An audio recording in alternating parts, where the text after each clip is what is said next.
What's going on, Tamers? East here. So this is actually part of a multi-video series where I cover all of the decks in BT21 and give my early impressions of each of them. So if you haven't seen the first video, I definitely recommend you go back and check out that video first and then come back to this one here.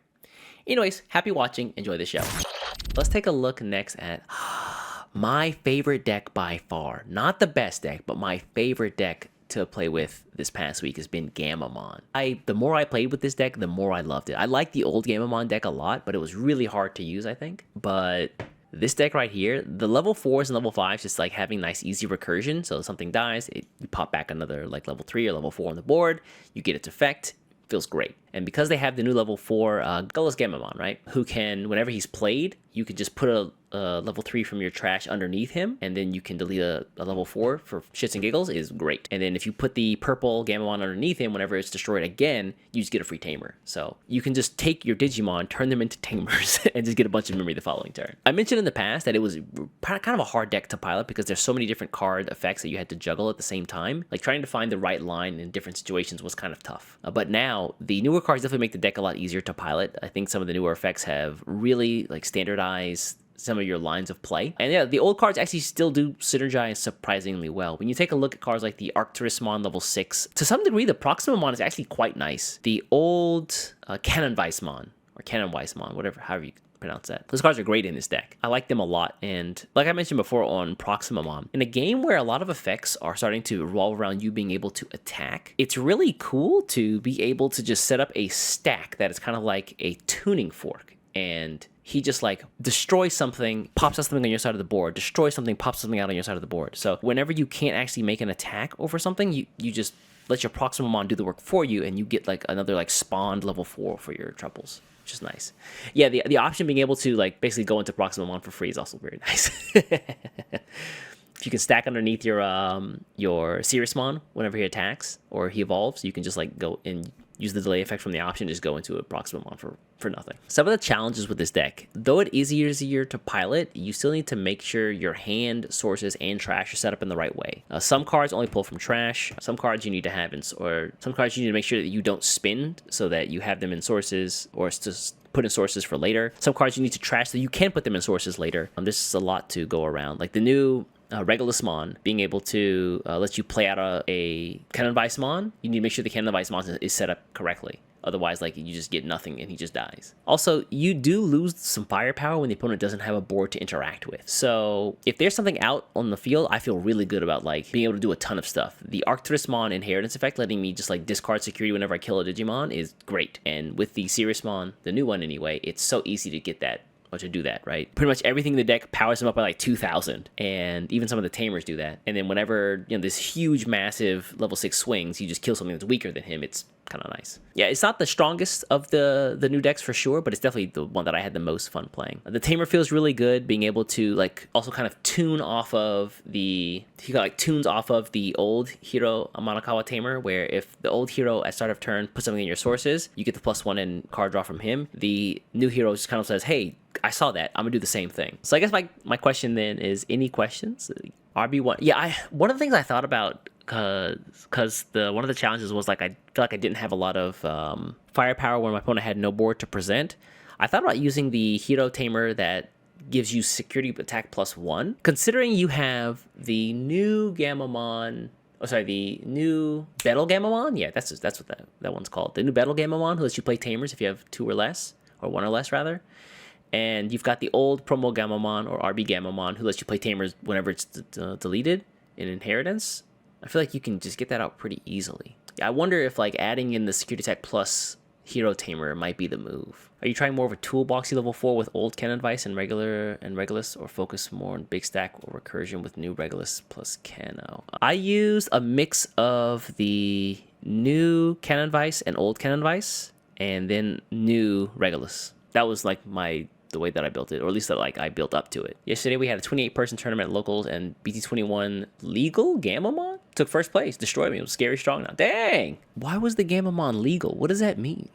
I have some questions now. I want to know some things. Why was the Gammamon legal? Does it feel strong? It's not the strongest deck in this set for sure, but it's definitely like if you're fighting against a deck that has some stuff on board, it feels very strong. My only issue is that sometimes I wish I was able to either hit a little bit harder when my opponent has no board, or I want a way to unsuspend. If I had a way to unsuspend, this deck would be bonkers. You're adding so many swords that maybe BT1 tie might be useful. That's true, yeah. I could use it twice, right? That's actually not a bad idea. He'd be hard to pull out, and I can't actually play him off of any effects, so I have to spend for him. That's like my one hesitation. Either recursion stuff can be really cool. Also, I wonder if there's some like, considering the deck is like red, purple, I wonder if there's some nasty stuff you can do on either the upper end or the lower end, using some like level 6s and level 7s. Although Searsmon being only red does kind of hurt. Let me know when we get that red-purple Searsmon, which will probably be never. We tend to call things legal, meaning cards available. Oh, they're not like using like online or like before the cards release. I see what you mean. Okay. The Gammamon is, I'm assuming, still above 18 years old though, or 21 years old. Have you gone Searsmon into Searsmon yet? I did not go that far. Typically, I just into Searsmon and start punching things really hard. But yeah, if no questions, have you, let me see, Proximamon feels weak, I think, getting a new ace. Yeah, I didn't run a bunch of Proximamon. I typically ran like 1 to 2. I think I started with 2 and then ended up with just 1.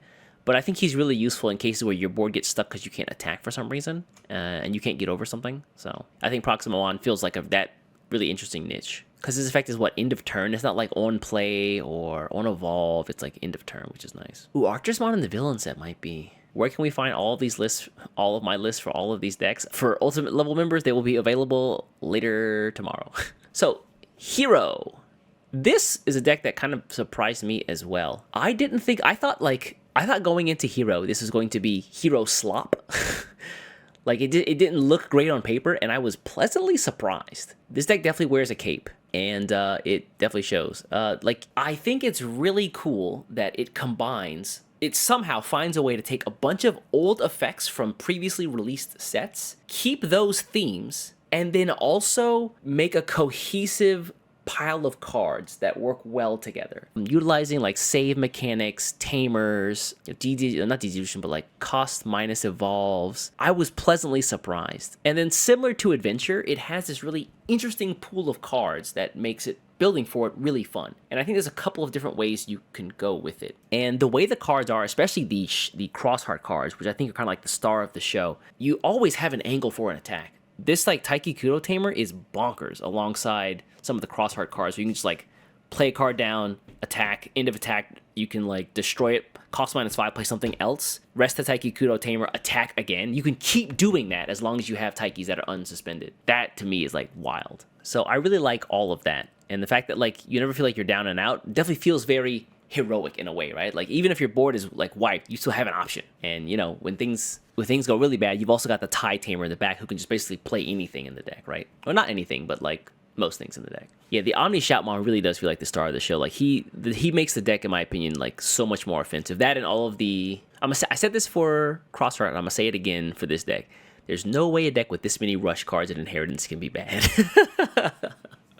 There's no way. Some of the things that I thought were a little bit difficult when playing the deck were similar to Adventure. It is really easy to get lost in the sauce. I told you I'd get there, see? And like, again, there's a bunch of effects happening, a bunch of effects at your disposal. Finding the right line is important. And the deck is so offensive, I think that defensively, it does, until you get to the higher levels, you can't really do much. So, in my opinion, I felt like I always needed to keep tempo whenever I was playing. Like, I felt like if I ever lost tempo, that was really bad. I want my opponent to have to play catch up with me rather than me trying to like catch up with my opponent. Because all I'm doing for the most part is just punching security in a bunch of different ways, like a death by 1,000 cuts. You can't chain infinite Omni Shouts. The effect of Omni Shout is during the end of the attack, which is still during the attack process. You can keep attacking if you keep turn. Say it one more time. You can keep attacking if you keep the turn, but not chaining Taiki. Let me see. So if I understand what you're saying, let me double check here, because this is news to me. So the attack is finished. End of the attack, you play a card with Crossheart. The card that's played was cost -5, and then you delete the Omni Shoutmon. Then the Taiki says, which is a way to get about both these on the screen at the same time. Your turn, when your Digimon are played or Digivolve, if any of them have the Crossheart or Hero trait, by suspending this Tamer, one of them may attack. Are you saying that the end of attack process is still... Oh, are you kidding? That's so whack. Seriously, end of attack is still considered... That's so cool. That's so whack. I would have not assumed that at all. It's literally the end of the attack. Really? Is that in the rules somewhere? So because it's during the attack, you can... Hold on, let me think about this. Hold on. So let me use some proxy cards really fast. I play down the Shoutmon. Shoutmon can attack. At the end of the attack, he plays down a cost 5, deletes himself, he does all the saving stuff, whatever. And then if I rest Taiki, you're saying that I can declare an attack here, but the attack doesn't happen? Or I can't even declare the attack, right? You can't declare an attack while an attack is already in process. Oh, that makes so much sense, and I hate that. Oh, I hate that I understand that. Oh, yeah, it's like end of turn, isn't it? Oh, that's so whack. Well, you know what that means. You know what that means. Oh, wait, no, hold on.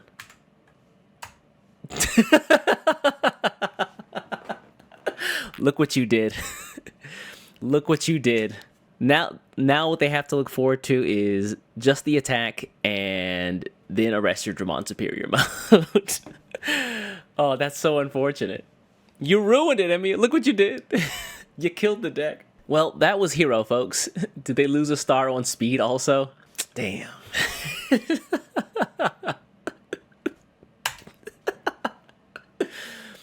Unfortunate. Specifically, it's section 11.6.2 in the serial. Let me write that down. Actually, I'll take a look at that later. I'll take a look at that. That's crazy. That's so unfortunate. I felt so powerful. I just felt so powerful, and now I'm so weak. You just held up the kryptonite, man. Why did you do that? Well, now that the heroes have been vanquished and destroyed and the villains are reigning the day, let's take a look at... Oh, hunters. These aren't villains. It's all right. So now it's just average? Now it's just average. It's still pretty offensively strong. Don't get me wrong. But taking a look at hunters, you know, this is the one deck that I use, and I thought to myself, I really see like the time period this deck is from and how different the cards are from now, like 10 sets later, or like something like that. Of all the cards that I like used from hunters, the Tagiru card really shines. In the past, where you had like the Uamano and the Taiki card, which separately gave you either memory or card draw, the new Tagiru giving you both at the same time frees up so much deck space.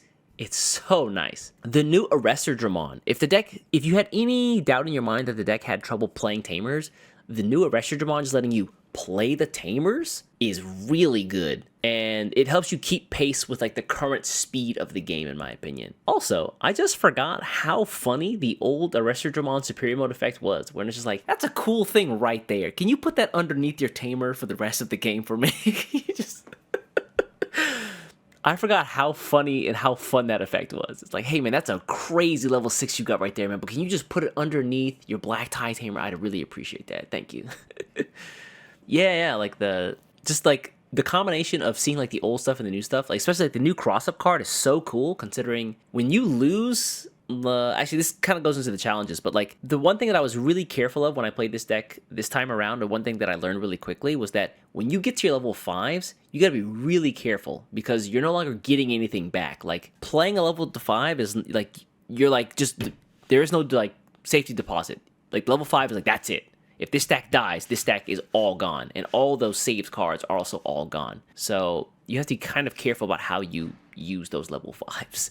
If you use them to like carelessly, you'll get your whole stack wiped. You have nothing left under your Tamers, and like the deck starts to like move at the speed of mud. And because of that, like I definitely feel the increased speed of the game. Like once you realize like your level 5 gets wiped and you have nothing left over, then you're like, okay, I gotta like start from scratch, and my opponent's still moving at 100 miles an hour. Yeah, so like this deck I think was the one that I saw like the biggest dichotomy of like old and new, where like if they don't be careful, they play the old way, which is too slow to compete with like the new version of the game. So you have to be a lot more thoughtful, I think, about your choices for like getting to a level 5, and also not having enough sources or having enough sources under your Tamers. Also, cross up has got to be the most badass option name. Can we get like Tagiru in like, I don't know, a Knicks or a Lakers jersey alongside like LeBron, and like he's just breaking like, I don't know, who Quartzmon's ankles? Can we just have him like breaking Quartzmon's ankles? Is that I need that. I really do. I truly need that. So that's pretty much Hunters in a nutshell. The new Arrestor Dramon Superior Mode definitely feels like a step down from the old one for sure. It feels